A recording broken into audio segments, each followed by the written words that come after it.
Bonjour à tous, c'est Dr Jonas Brassin, prédicateur, enseignant de la Bible et éditeur en chef de connaîtrepourvivre.com, site d'enseignement chrétien. Aujourd'hui, nous continuons notre série sur l'ecclésiologie biblique et nous allons voir la question: y a-t-il des apôtres et des prophètes aujourd'hui?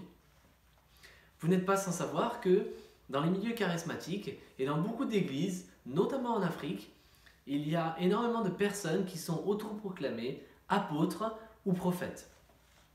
Et pourtant, cela vous surprendra peut-être de découvrir qu'avec une étude approfondie de la parole de Dieu, il n'y a absolument aucun doute, aujourd'hui, il n'y a aucun apôtre sur terre.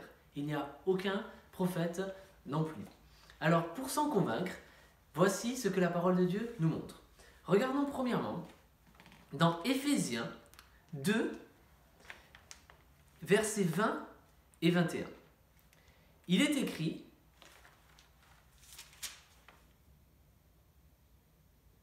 vous avez été édifiés sur le fondement des apôtres et des prophètes, Jésus-Christ lui-même étant la pierre angulaire. C'est en lui que tout l'édifice bien coordonné s'élève pour être un temple saint dans le Seigneur. C'est en lui que vous aussi, vous êtes édifiés avec eux pour former une habitation de Dieu en esprit.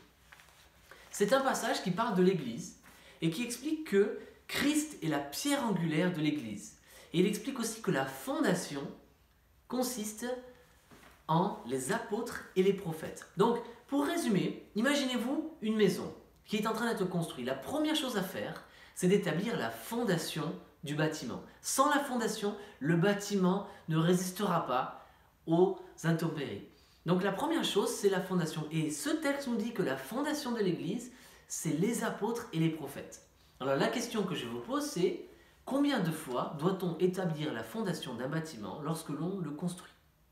Et la réponse est une seule fois. La fondation est placée une seule fois et on construit ensuite le premier étage, le deuxième étage, le troisième étage. Et quand on est au 21e étage, on ne replace pas la fondation. Nous sommes aujourd'hui au 21e siècle et la fondation des apôtres et des prophètes a été posée au 1er siècle. Elle n'est pas posée à nouveau. Mais au contraire, Jésus-Christ ajoute des pierres vivantes et nous sommes édifiés, comme il est écrit en pierre, dans ce temple qu'est l'Église.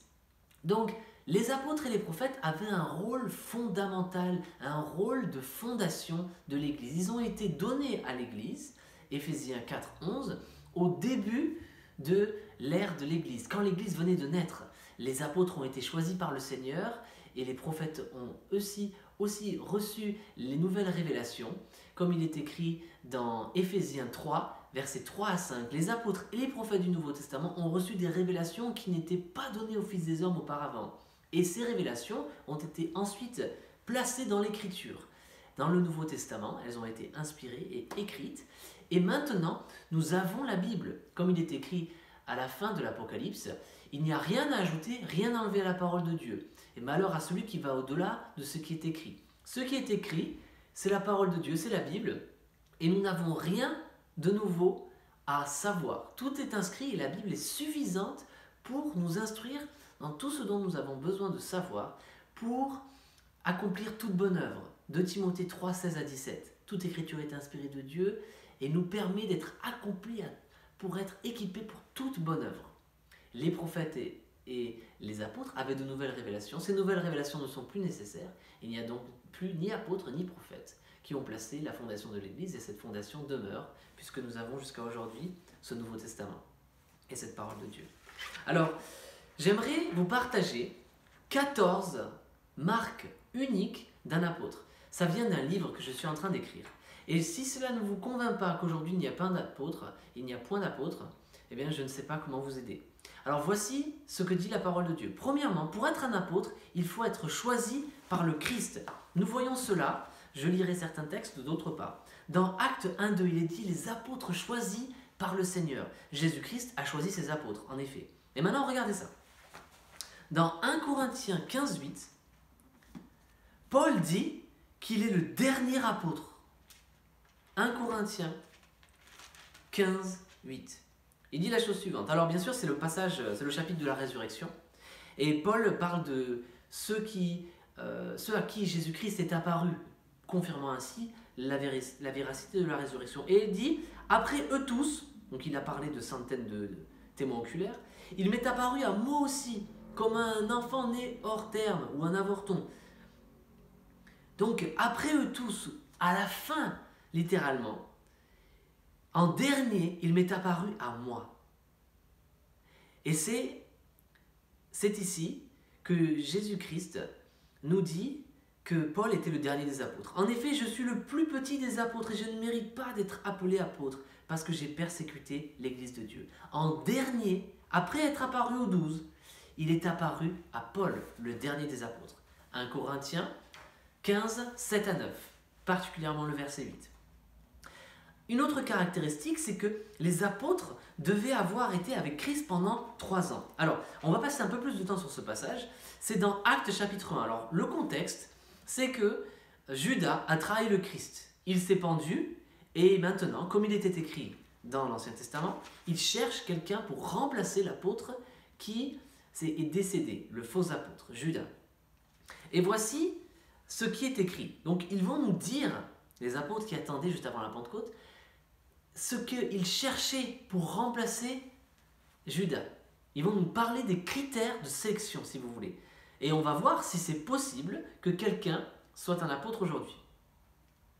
Alors, commençons au verset 21. Il est écrit la chose suivante. Alors il parle de le remplacer.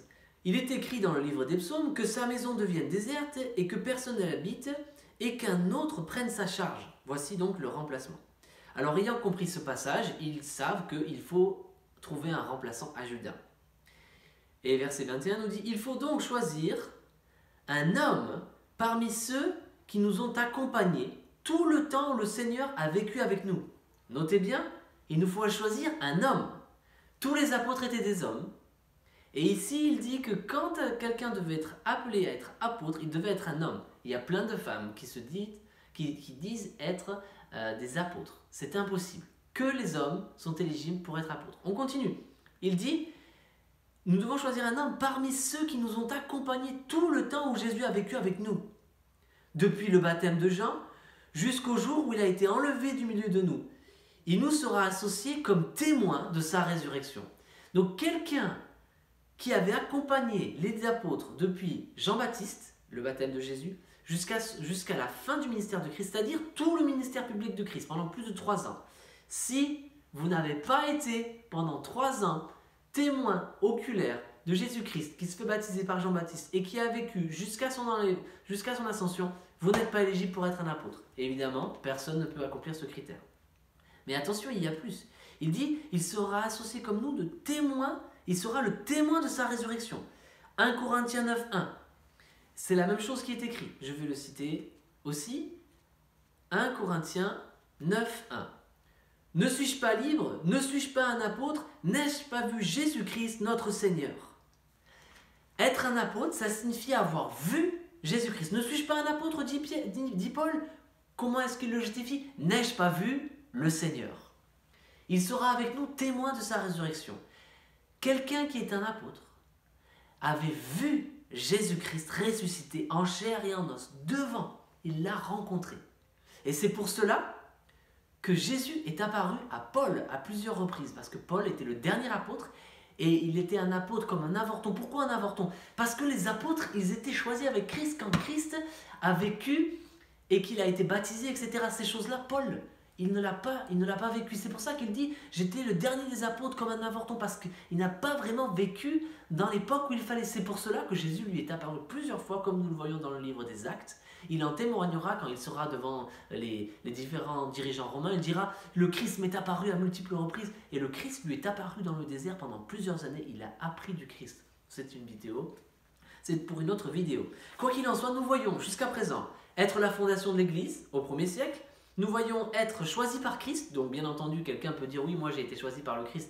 La différence avec la Bible, c'est que dans la Bible, il y avait des témoins, il y avait des autres apôtres qui disaient oui, il y avait André, il a été choisi, il y avait Pierre, il lui a dit suis-moi, il y avait Paul et il lui est apparu. Donc on ne peut pas être subjectif sur la chose. Être choisi par le Christ, c'est quelque chose d'objectif. Être choisi par le Christ avant Paul, être Un homme qui a été avec un bon témoignage, qui a vécu 3 ans avec le Christ, être un témoin de sa résurrection. Maintenant un prochain. Être un Israélite. 2 Corinthiens 11, versets 13 et 22. 2 Corinthiens 11, versets 13 et 22. Dans le contexte, Paul est en train de combattre de faux apôtres qui sont en train d'attaquer son ministère, d'attaquer l'évangile. Et ils sont en train de dire qu'eux, ils sont de vrais apôtres et que Paul n'en était pas. Alors regardez ce que Paul dit dans 2 Corinthiens 11, 13. Il dit « Ces hommes-là sont des prétendus apôtres, des ouvriers trompeurs déguisés en apôtres de Christ. » Ce n'est pas étonnant puisque Satan lui-même se déguise en ange de lumière. Et nous allons maintenant au verset 22 où il est écrit la chose. « Sont-ils hébreux ? Moi aussi. Sont-ils israélites ? Moi aussi. Sont-ils les descendants d'Abraham ? Moi aussi. » Donc, ces faux apôtres, ils disaient « Nous sommes israélites, nous sommes hébreux. » Pourquoi ? Parce que tous les apôtres étaient israélites. Tous les apôtres étaient juifs. Tous les apôtres étaient juifs, sans aucune exception. Et ils étaient, à la vérité, ils étaient tous galiléens, sauf Judas. Et donc, les apôtres venaient d'une région particulière du monde. Alors, quand ils voyageaient, eh bien, tout le monde savait que ce sont ceux qui viennent d'Israël, ce sont ceux qui ont été choisis par le Christ. Ce sont des Hébreux. Donc, si vous n'êtes pas Hébreu, si vous n'êtes pas Israélite, ce n'est même pas la peine de prétendre, vous ne pouvez pas être un apôtre. Un apôtre était un Israélite. Nous continuons. Les apôtres plantaient des églises et ils avaient une responsabilité pour toutes ces églises. Nous le voyons dans 1 Corinthiens 9.2 et dans 2 Corinthiens 11.28 où Paul dit « J'ai le trouble et la charge, ce fardeau de toutes les églises. » Et aujourd'hui, personne n'est dans ce cas. Parce que les anciens d'une église, ils rendent compte pour une seule église. On le voit dans Acte 20 quand Paul parle aux anciens d'Éphèse, ou on le voit aussi dans Hébreux 13, 7 et 17 quand l'auteur dit que les responsables de ce groupe de chrétiens juifs, eh bien, ils doivent rendre compte pour le troupeau. Le troupeau, c'est-à-dire le troupeau de personnes qu'ils connaissent. Il n'y a personne sur cette terre qui est responsable pour plusieurs églises. Ça n'existe pas. Par contre, les apôtres, eux, eh bien, ils étaient responsables pour plusieurs églises.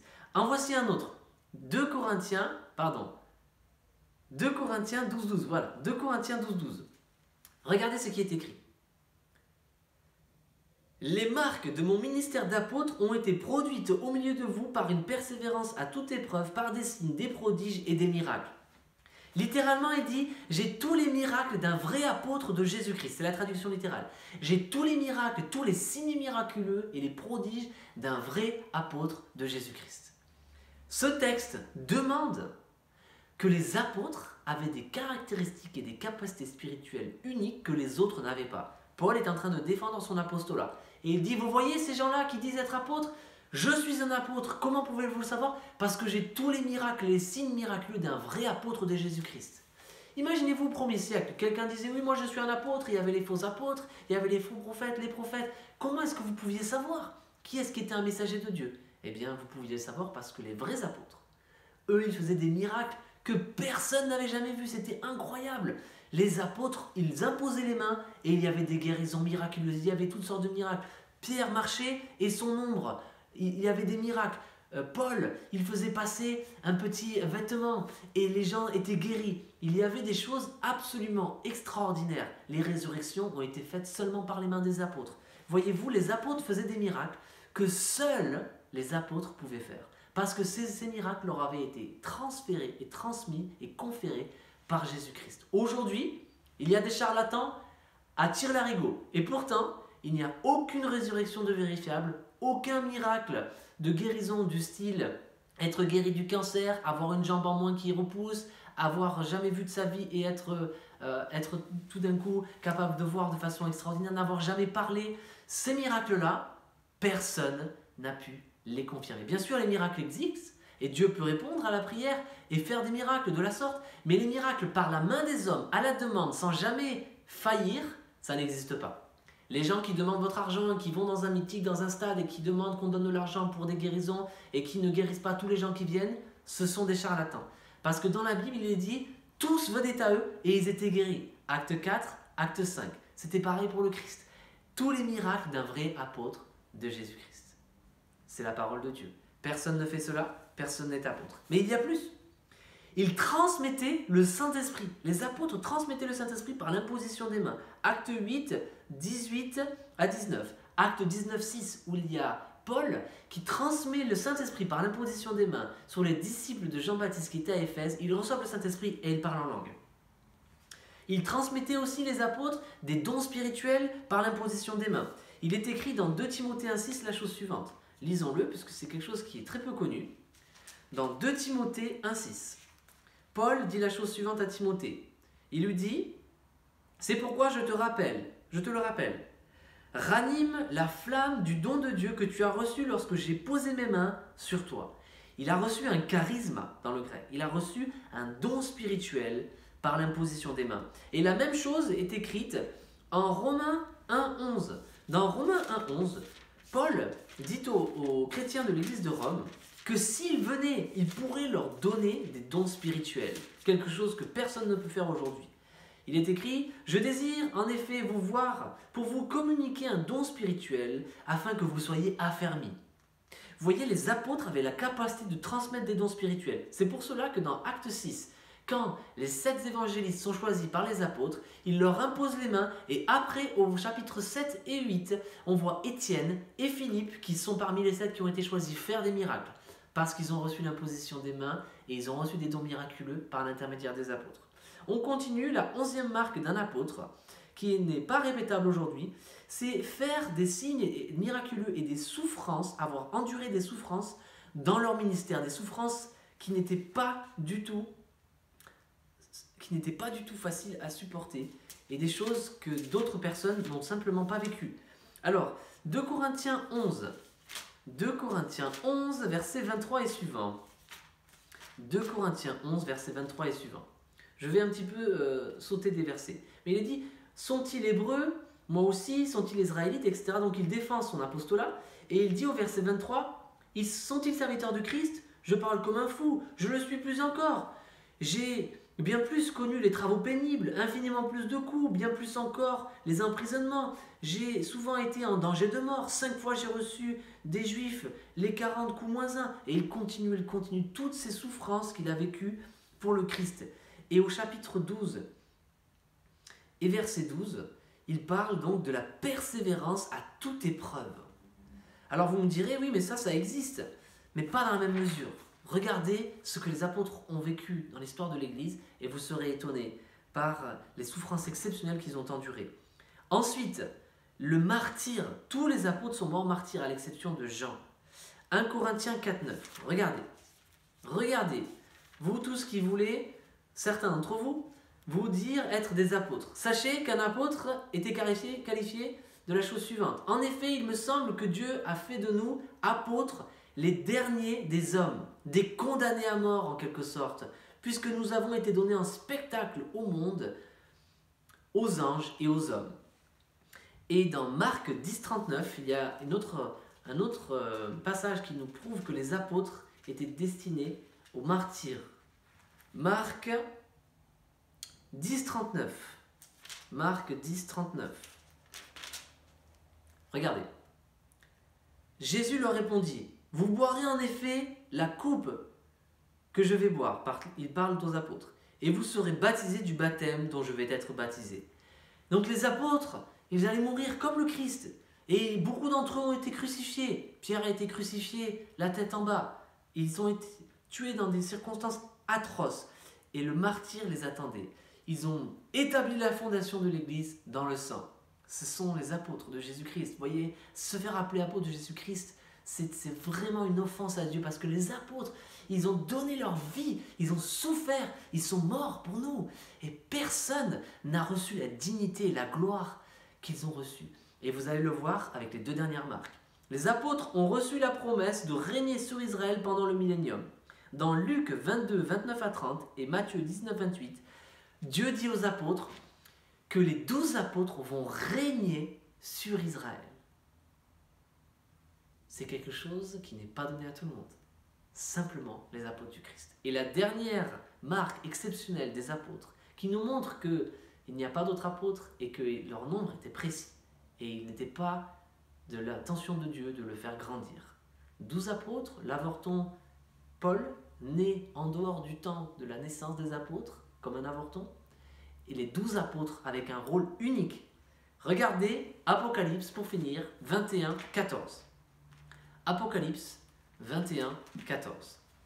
Il est dit, je vais vous le lire, je pourrais le citer, mais je préfère que vous l'entendiez.